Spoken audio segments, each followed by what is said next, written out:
चुलपटी रे उचलता चुलपटी उचलता चुलपटी रे उचलता चुलपटी रंगला रे रंग मांडला रंगला रे रंग मांडला रंगला रे रंग मांडला रंगला रे रंग मांडला रंगला रे रंग मांडला उचलता चुलपटी रे उचलता चुलपटी उचलता चुलपटी रे उचलता चुलपटी रंगला रे रंग मांडला रंगला रे रंग मांडला रंगला रे रंग मांडला. नमस्कार.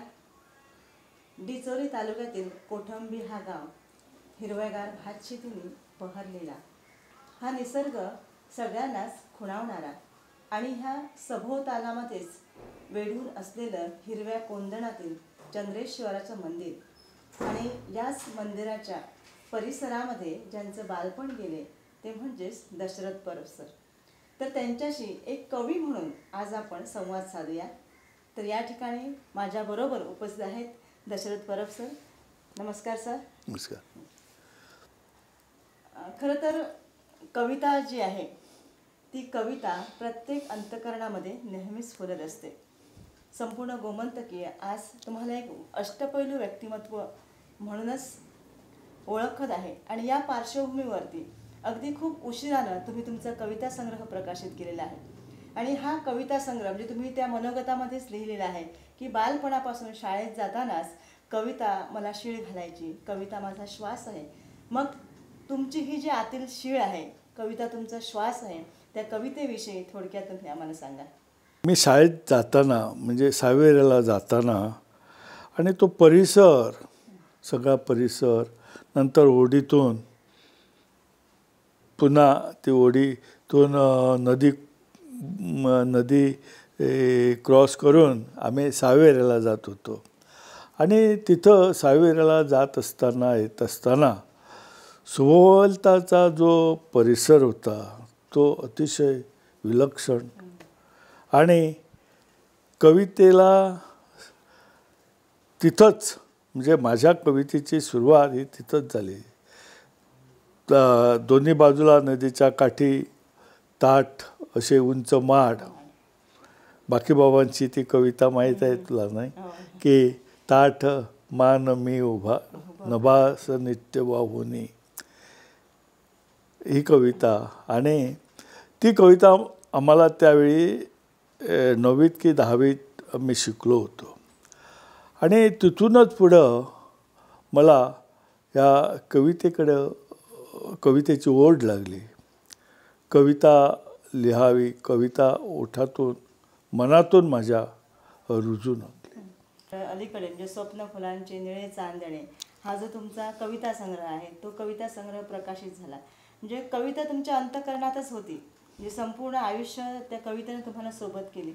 पण असं तुम्हाला का वाटलं नाही की इतकी वर्ष आपण या कवितांचा एक संग्रह करावा, असं का वाटलं नाही? नाही, मी म्हणजे त्या काळात मी राजकारण, बाकी शाळा, हे ते याच्यात घडून गेलो होतो. त्या तशातच मी त्यावेळेला एका कोऑपरेटिव्ह बँकेवर अनेक वर्ष कार्यकारी मंडळावर होतो आणि त्यामुळे याकडे शाळेशिवाय बाकीच्या गोष्टीकडे लक्ष द्यायला मला वेळत नव्हता. आणि राजकारणात मी ॲक्टिव्ह होतो.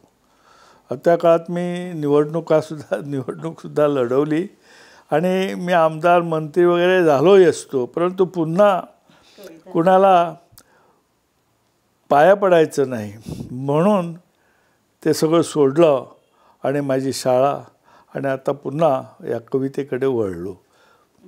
ही जी कविता आहे तुमची, ती कविता जर बघितली तर त्या कवितेला विविध विषयांचे आयाम आहेत. ती निसर्ग कविता आहे, ती प्रेम कविता आहे आणि सामाजिक अंगाने जाणारी ती कविता आहे. आणि एकंदरीत काव्यसंग्रहाचं नाव जर बघितलं तर ते तर अतिशय तरल असं आणि काव्यात्मक असं नाव आहे. आणि हे सगळे विभ्रम अनुभवतात ही कविता वाचत असताना. म्हणजे सहजपणाने एक ओळ जी आहे मनामध्ये गुणगुणत राहते, म्हणजे अंतर्गत लय आहे या कवितेला. एखादी कविता तुम्ही म्हणून दाखवा बघू. ही कविता जी आहे ही ओठातून स्वर उमले. ही सुद्धा छोटी कविता आहे, नवीन कविता आहे. ओठातून स्वर उमले, ओठातून स्वर उमले, गंध असा मोहरला. ओठातून स्वर उमले, गंध असा मोहरला. ओंजळीत कृष्ण कळे, ओंजळीत कृष्ण कळे, गाण्याला सूर नवे, गाण्याला सूर नवे. नाद मधुर पंख हवे, नाद मधुर पंख हवे, गीताना ताल नवा, गीताना ताल नवा. मातीचा गंध हवा, मातीचा गंध हवा. थेंबातून ओल फुले, ओठातून स्वर उमले, ओठातून स्वर उमले. माथ्यावर चंद्र झुले, माथ्यावर चंद्र झुले, माथ्यावर चंद्र झुले. धरतीवर दव भरले, धरतीवर दव भरले. जड झाले कृष्ण कळे, जड झाले कृष्ण कळे. हे थबले थबले चिंब चिंब, थब थबले चिंब चिंब, घन घन कोसळे. थब थबले चिंब चिंब, घन घन कोसळे. ओठातून स्वर उमले, ओठातून स्वर उमले, ओठातून स्वर उमले.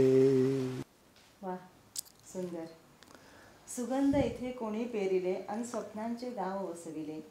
निळ्या फुलांचे किती ताटवे, श्वासामधून फुलून आले.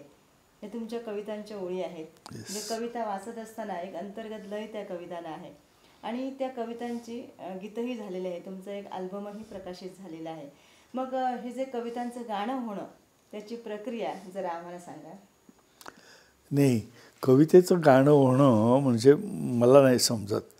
परंतु मी ज्या कविता लिहिल्या त्या माझ्या हृदयातून आलेल्या कविता आहेत आणि त्या माझ्या ओठावर असायच्या आणि त्यामुळे नंतर त्या ओठावरून माझ्या पेपरवर कागदावर उतरल्या. पण मी कधी असं मनात घेऊन किंवा मी कविता लिहिणार अमुक अमुक असं कधी विचार केलेला नाही. माझ्या मनात जी बीजं पेरली गेली त्याचाच पुढे विस्तार झालेला आहे. माझ्या सगळ्याच कविता ह्या कविता आणि गाणीही होऊ शकतात, ती गाऊही शकतो आम्ही. आणि माझ्या काही कविता ह्या चालीवर म्हटलेल्या पण आहे आणि त्याची गीतं पण झालेली आहेत. आता ही सुद्धा जी कविता आहे, ही कविता म्हणजे वाटे इथून जावे, हे सुद्धा एक गाणंच आहे. तर मी आपल्यासमोर सादर करतो. वाटे इथून जावे, वाटे इथून जावे, धुंडीत चैत्र वाटे, वाटे इथून जावे, धुंडीत चैत्र वाटे. मातीत पेरलेल्या प्राणातल्या पहाटे, मातीत पेरलेल्या प्राणातल्या पहाटे. वाटे इथून जावे, गर्भार मौन माझे, गर्भार मौन माझे, तेथे फुलात गावे. गर्भार मौन माझे, तेथे फुलात गावे. प्राजक्त गंध ओले, प्राजक्त गंध ओले, रक्तात झोजवावे. प्राजक्त गंध ओले, रक्तात झोजवावे. आदित्य ये उदेला, आदित्य ये उदेला, अंधार पोसताना, अंधार पोसताना. गांधार शब्द माझा, गांधार शब्द माझा रक्तात गे रुजावा, रक्तात गे रुजावा. दीप्ती तुझ्यामुळेही, दीप्ती तुझ्यामुळेही प्राणात पेरलेली, दीप्ती तुझ्यामुळेही, दीप्ती तुझ्यामुळेही प्राणात पेरलेली. आयुष्य अक्षरांचे, आयुष्य अक्षरांचे भाळावरी फुले, भाळावरी फुले. मी मगाशी तुम्हाला म्हटलं होतं तसंच परत एकदा विचारते की तुम्ही कविता संग्रह जो केला तो खूप उशिराला, यामागचं कारण काय असावं? मी कॉलेजच्या पहिल्या वर्षात गेलो तेव्हाच मी कवितेकडे वळलो होतो, म्हणजे कविता लिहू लागलो होतो. 1972मध्ये गोमंतक दिवाळी अंकात एक स्पर्धा ठेवली होती दिवाळी अंकात, आणि त्या वेळेला माझ्या कवितेला दुसरं बक्षीस मिळालं होतं. आणि पाटील म्हणून एक शिक्षकच ते मोर्जेला तेव्हा शिकवत होते, त्याला बक्षीस पहिलं मिळालं होतं. त्याच्यानंतर दुसऱ्या वेळेला अशी स्पर्धा होती, तिथंही माझ्या कवितेला मला पहिलं बक्षीस मिळालं होतं, आणि कुणाला तरी दुसरं बक्षीस असं. नंतर मी कविता वगैरे सगळं लिहिणंच थोडं बंद केलं होतं. आणि ते कारण म्हणजे राजकारण, त्या बँका, हे ते, त्याच्यात मी त्या ह्याच्यात होतो. 1974मध्ये वास्कोला साहित्य संमेलन भरलं होतं, मोठं साहित्य संमेलन, आणि व्यंकटेश माडगुळकर त्या साहित्य संमेलनाचे अध्यक्ष होते. त्या साहित्य संमेलनात सुद्धा मी माझी कविता सादर केली. शांताबाई शेळके अध्यक्षा होत्या तेव्हा, बाकीबाब बोरकर होते, सगळे लोक होते. आणि मला एक कविता झाल्यानंतर मला माझी आणखीन एक कविता तिथं मला वाचण्याची संधी दिली होती. ही पानझडीची वेळ, ही पानझडीची वेळ, वाराही झुळझुळ वाहे, वाराही झुळझुळ वाहे.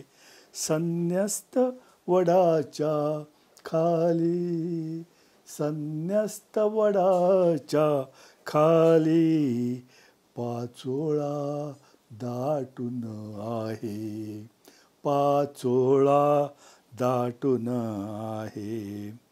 सांज भुईवर उतरे, सांज भुईवर उतरे, चितेजात रंग उधळले, चितेजात रंग उधळले.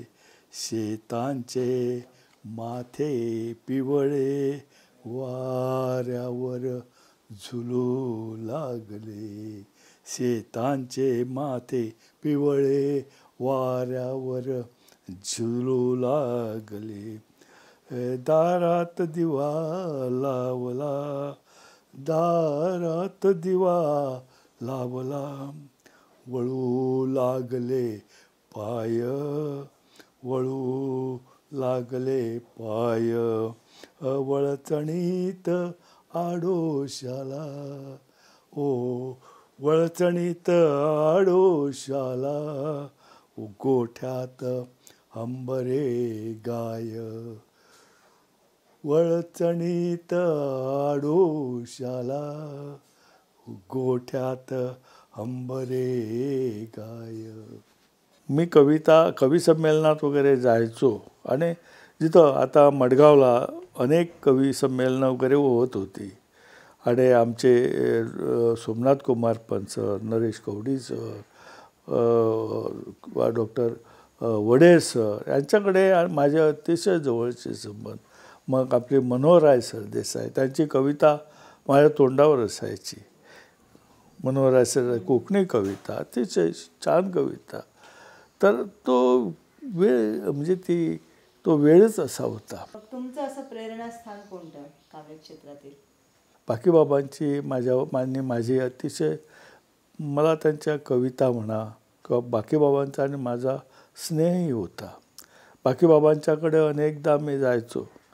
बाकीबाबांच्या ते तेव्हा मडगावला त्यांचे कामत म्हणून जावई होते, त्यांच्याकडे ते राहायचे कधी आमचे प्रोफेसर काळे सरांच्याकडे, गीता काळे म्हणून त्यांच्या मिसेस, त्यांना पण कवितेची खूप आवड होती. त्यांचे पण छोट्या मुलांसाठी कविता संग्रह आहेत काळे. आणि त्यामुळे बाकीबाब कधी मडगावला आले तर आम्ही त्यांना भेटलो. आणि बाकीबाब आले की ते तिथं कॉलेजात शिकवणारे अनेक जे प्रोफेसर वगैरे आहेत त्यांच्याकडे त्यांची जाणं येणं असायचं.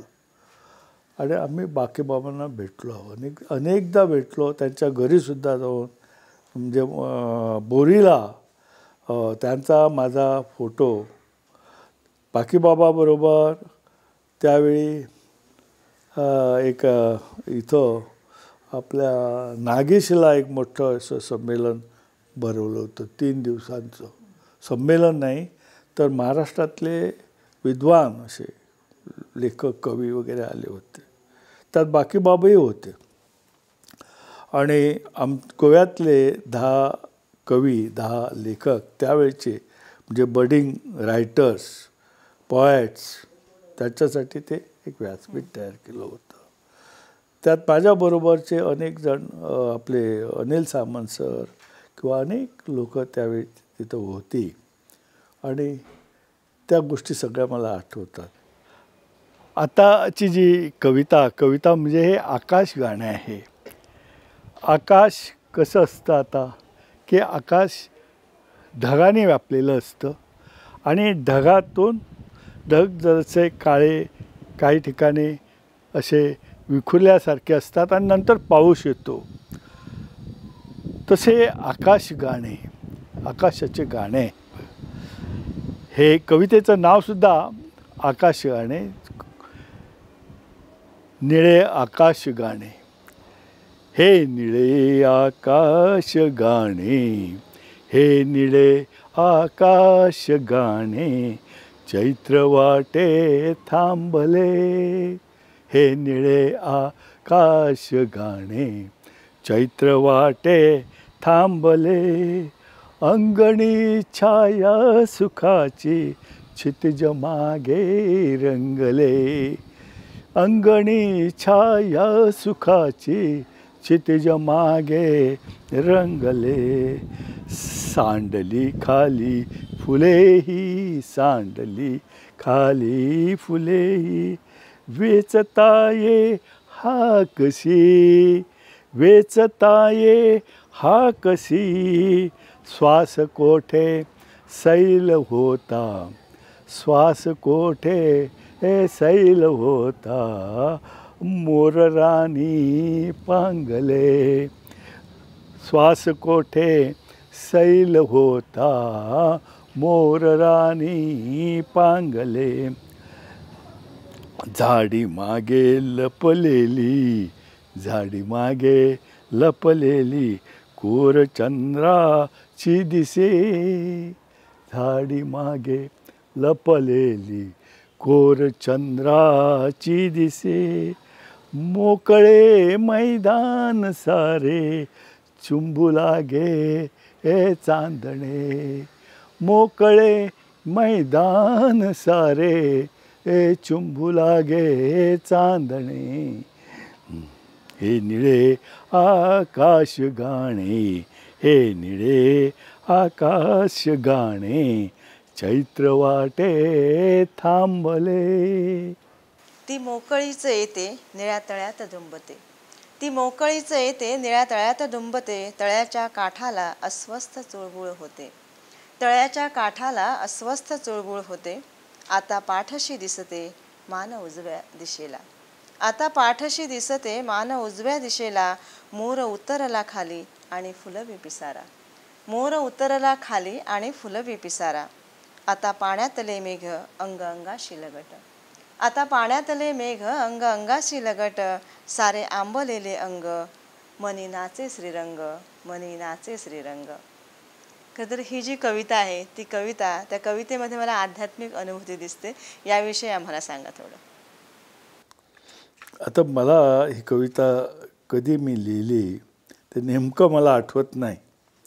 आणि त्यात ती मोकळीच आहे ते निळ्या तळ्यात डुंबते, याच्यामध्ये तुला काय वाटतं ते मला माहीत नाही, पण मला इथं बोरकर आठवतात.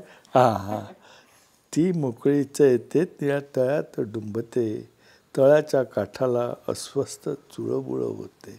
इथं तुला कोण आठवतात सांग. इथं वेगळेपण आहे बोरकरांचंच असं नाही, हे वेगळं आहे. नाही, बोरकरांचं आता म्हणत पाठशी दिसते मानव उजव्याकडेला, इथं वेगळेपण आहे. मला म्हणून ते एक अव्यक्त अशी एक शक्ती जिच्याविषयी आपल्या अंतःकरणामध्ये एक श्रद्धाभाव आहे. येस, हो बरोबर. आणि तशात ह्याच्यातून ही कविता जन्माला आलेली आहे.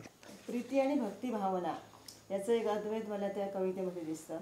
कारण जसं या काव्यसंग्रहामध्ये निसर्गाच्या कविता आहेत, आध्यात्मिक अनुभूती देणाऱ्या कविता आहेत, तसे प्रेम कवितासुद्धा आहेत. म्हणजे तीच एक अनुभूती, प्रेमाची आणि भक्तीची अनुभूती मला या कवितेतून जाणवलेली आहे. आता तुमच्या जर कविता वाचल्या ना तर त्याला एक लय आहे, मगाशीच मी म्हटलं आहे. आणि जर तुम्ही ललित लिहिलं असतं तर ते सुद्धा एवढंच सुंदर झालं असतं. परंतु तरीसुद्धा तुम्ही कवितेकडेच का वळला? म्हणजे गद्य लिहावं असं वाटलं नाही का कधी तुम्हाला? नाही, कधी मला गद्यही लिहावं असं वाटलं होतं. आणि काही वेळा गद्य लिहिणं म्हणजे त्याला पुष्कळ वेळ द्यावा लागतो, आणि तो वेळ देणं मला कधीही शक्य नव्हतं, आजही नाही. त्याच्यामुळे मी ते एवढं पुन्हा लिहिणं, आणि त्यात पुन्हा चुका होतात, रसोदीर्घाच्या चुका होतात, हे मला तेव्हाही कठीण वाटायचं, आजही वाटतं. त्याच्यामुळे त्याच्यापेक्षा कविता थोडक्यात होते, म्हणून कविताच बरी, तिच्यात कडे वळलो मी. ही कविता फार जुनी कविता आहे. गाणे फुलून येते, हे भावगीत आहे. गाणे फुलून येते ह्या मोकळ्या स्वराना, ह्या मोकळ्या स्वराना, माझेच गीत देते, ह्या मोकळ्या स्वराना माझेच गीत देते. ओठातून स्वरांचे गाणे फुलून येते, ओठातून सुरांचे गाणे फुलून येते. ह्या मोकळ्या स्वराना, ह्या मोकळ्या स्वराना माझेच गीत देते. ओठातून सुरांचे माझे गाणे फुलून येते. मौनात सांडलेली, मौनात सांडलेली स्वर वेदना मनाची, मौनात सांडलेली स्वर वेदना मनाची, हृदयात पेरलेले गाणे फुलून येते, हृदयात पेरलेले गाणे फुलून येते. ओठावरी पुन्हा ते, ओठावरी पुन्हा ते फुलले जुनेच गाणे, ओठावरी पुन्हा ते फुलले जुनेच गाणे. आभाळ मोकळेसे, आभाळ मोकळेसे गाणे फुलून येते, गाणे फुलून येते. मगाशी तुम्ही नारायण सुर्वे यांच्याविषयी बोलत होता, त्याच्या संदर्भात सविस्तर. ओके. नारायण सुर्वे यांना घेऊन आम्ही एक मासिलला साहित्य संमेलन केलं होतं.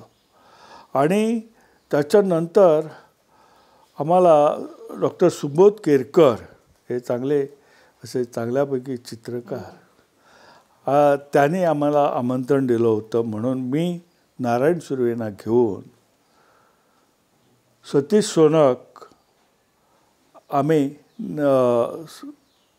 सुबोध केरकरांच्याकडे कलंगूटला गेलो आणि तिथं कविता सुरुवात केली. आणि आम्ही संपूर्ण रात्रभर कविता जगलो आणि नारायण सुर्वेंनी कविता अशा प्रकारे तिथं सादर केल्या होत्या की दुसऱ्या दिवशी त्यांचं एक चित्र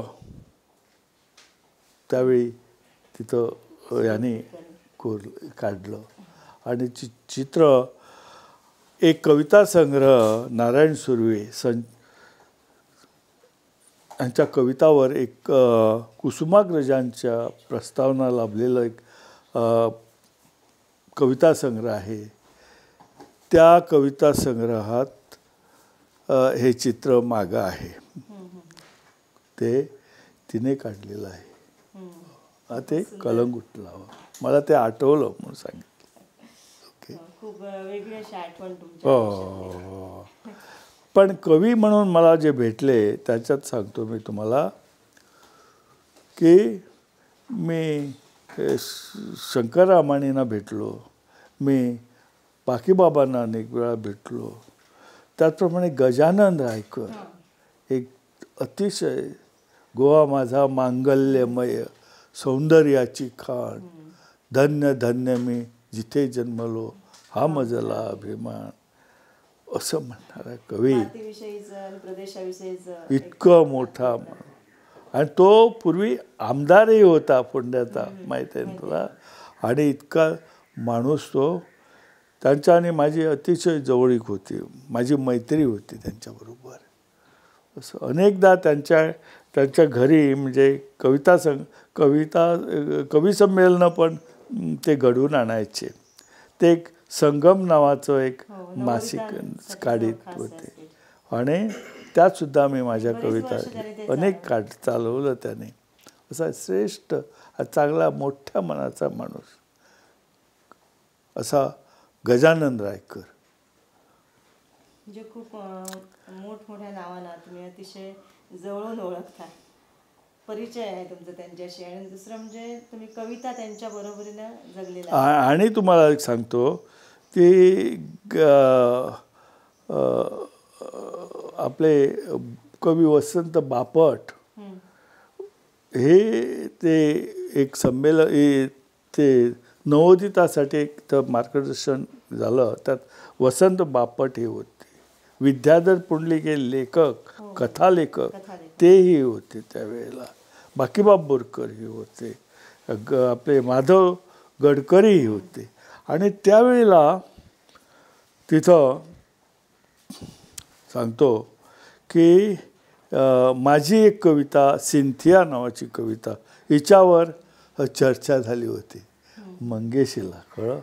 आणि ती कविता तिच्यावर चर्चा झाली. त्यात वसंत बापट, बोरकर हे सुद्धा त्याच्यात सहभागी झाले होते. असं म्हणतात की आयुष्य खूप सोपं असतं, परंतु त्याच आयुष्यातील जीवन जगणं हे खूप कठीण असतं. मग या सगळ्या जीवन जाणीवातून किंवा सगळ्या प्रवासातून तुम्ही जात असताना म्हणजे कवितेमध्ये त्याचं प्रतिबिंब पडलेलं आहे काय? का मला निसर्ग कविता दिसत आहेत, आध्यात्मिक कविता दिसत आहेत, सामाजिक अंगाने जाणाऱ्या सुद्धा थोडक्या कविता आहेत, परंतु भरभरून अशा जे वेगळं जग आहे की ज्या जगामध्ये आणखी काहीतरी वेगळं. तुमच्या कवितेमध्ये मला स्वप्न फुलांचे निळे चांदणे दिसले किंवा निळं पाणी दिसलंय, अथांग आकाश दिसलंय, श्रीरंग दिसलंय, फुले दिसले, असं वेगवेगळं विषय ज्याच्यामधून एक आनंदी भाव जो आहे तो आनंदी भावच अभिव्यक्त होताना दिसतो. म्हणजे ती एक तरलता त्याच्यामध्ये शब्दामधून आहे. तर हे जे जीवन जगणं आहे, जीवन जगत असताना असं म्हणतात की वेदनेतून साहित्याची निर्मिती होते आणि त्या निर्मितीसाठी सर्जक एकांत गरजेचं असतं. म्हणजे त्याच्या संदर्भात तुम्ही काही नाही, तू म्हटलं की वेदनेतून वेदनासुद्धा एक नवनिर्मिती करू शकते. परंतु मला अशी माझ्यात काही अशा प्रकारच्या वेदना किंवा हे वगैरे मला अस्वस्थ करून टाकणारं असं कधी काही झालेलं नाही. त्याच्यामुळे मी नेहमी फुलात, पानात, झाडात, माणसात इथं मग सकारात्मक जीवन जाणीव आपण स्वीकारलाय की मग असं एक वेगळं विश्व आपल्या कवेमध्ये येतं आणि त्यामुळे जीवन सुद्धा आपलं आनंदी होतं. त्यांना समाधानी होतं आणि तो सकारात्मक भाव त्या सगळ्याला वेढून राहतो. म्हणजे ह्याच जीवन जाणीवा मला तुमच्या या कविता संग्रहातून दिसलेल्या आहेत. म्हणजे आता जेव्हा तुम्ही आता तुम्ही एका प्रतिथयश संस्थेचे अध्यक्ष आहात आणि साहित्यिक सांस्कृतिक अंगाने ही संस्था काम करते आणि हे सगळं करत असताना म्हणजे आत्ताची जी गोमंतकीय कविता असू दे किंवा गोमंतकीय साहित्य असू दे आणि आपले युवक असू दे म्हणजे त्यांच्या संदर्भात तुम्हाला काय वाटतं की आता जे तरुण युवक आहेत ना ते फार चांगलं काम करतात. अनेक जण साहित्यात, कवितेत म्हणा किंवा बाकीच्या अनेक त्यांच्या क्षेत्रात मनापासून काम करतात आणि त्यांच्यासाठी भविष्यकाळसुद्धा चांगला असेल. आता हा कविता संग्रह झाला ना, या काही जुन्या वगैरे कविता मी याच्यात घातलेल्या आहेत, दिल्या. पण आता नवीन कविता संग्रह येतो, तो लगेच येतो आणि तो याच्याहून चांगल्या कविता म्हणजे अलीकडच्या माझ्या कविता आणि त्या वेगळ्या प्रकारच्याही काही कविता आहेत त्याच्यात. तेव्हा त्या कविता वाचल्यानंतर तुम्हाला माझ्या वेगळ्या आताच्या विचारांचं, ह्या पूर्वीच्या याच्यात ज्या आता कविता आहेत या संग्रहात, त्या कविता या 1972 मधल्याही आहेत. कोण रंगांच्या दिशात किती खोलात चालतो, घर मनाचे बांधून कसा मौनात बोलतो. ही कविता 1972 मधली आहे. पण अलीकडच्या कविता ह्या वेगळ्या प्रकारच्या आहेत आणि तो कविता संग्रही आता लगेच येणार आहे. सैल सैल पाय घोळ झग्यासारखे जीवन बनले. सैल सैल पाय घोळ झग्यासारखे जीवन बनले. पावले जशी गेली तसा गेलो, पावलांना शाप नाही दिले. पावले जशी गेली तसा गेलो, पावलांना शाप नाही दिले. शाप दिले असते तर वाटातून झाडे उगवली नसती. शाप दिले असते तर वाटातून झाडे उगवली नसती. नसती ओली सावली अन उधाणलेली मस्ती. नसती ओली सावली अन उधाणलेली मस्ती. हे नसल्याचे नाळ खोल बेंबीपर्यंत गेले. समोर माझीच सावली तिला सलाम केले. समोर माझीच सावली तिला सलाम केले. सैल सैल पाय घोळ झग्यासारखे जीवन बनले. सैल सैल पाय घोळ झग्यासारखे जीवन बनले. पावले जशी गेली तसा गेलो, पावलांना शाप नाही दिले. पावलांना शाप नाही दिले.